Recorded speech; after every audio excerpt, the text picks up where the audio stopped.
Desperation boiling over in southern Mexico. Violent clashes between Mexican officers and migrants who have been held at the Mexico-Guatemala border. Many of them have been waiting there for weeks, even months, but now preparing to once again continue their journey north. The Mexican government saying those who attempt to leave the city will be met with legal punishments, some migrants taking that as a threat. Estamos acá como presos, no podemos hacer nada, no podemos trabajar y si trabajamos, pues nos pagan poquito. The clash is foreshadowing further tensions across Latin America as tens of thousands are on their journey north.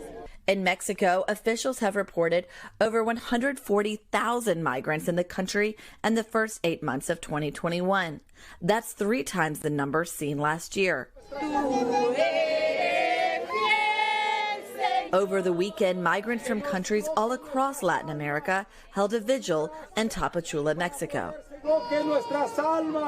There are thousands there praying for a safe journey as they prepare to join the next caravan set to leave on October 23rd.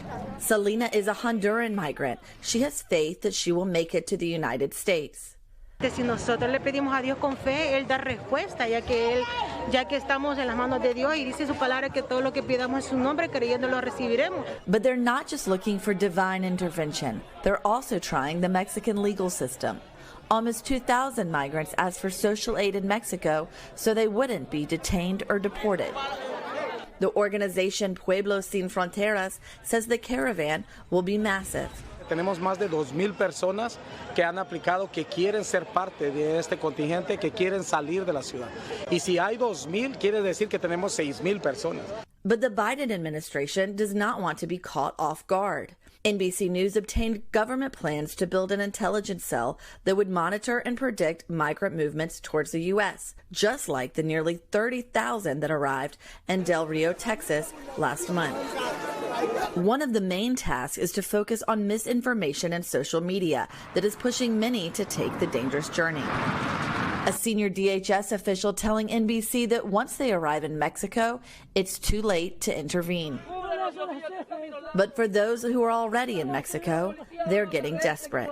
Yo quiero irme como sea, aunque emigración me agarra, aunque yo no sé, yo voy a ir como sea. Despite the dangers, many still risking it all to reach their final destination, the United States. Julia joins us now from Washington. And Julia, you mentioned the Biden administration is targeting social media disinformation. What kind of messages are we talking about here? And a lot of times you were telling me this comes from the smugglers directly.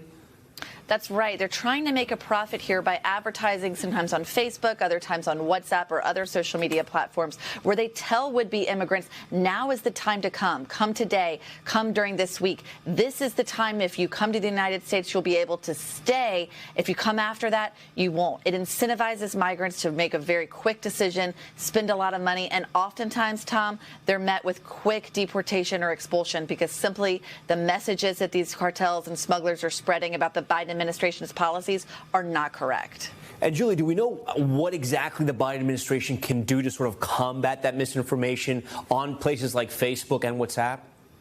Well, they're trying to run their own media campaigns in those countries, whether those be on billboards or radio stations, also just going straight to the source, trying to get their own information out on Facebook. They are actually bringing analysts into an intelligence gathering cell now who can build algorithms to look at the most popular, fastest spreading disinformation campaigns so that they can get to those the fastest and keep immigrants from leaving their home countries or the countries where they are now before it's too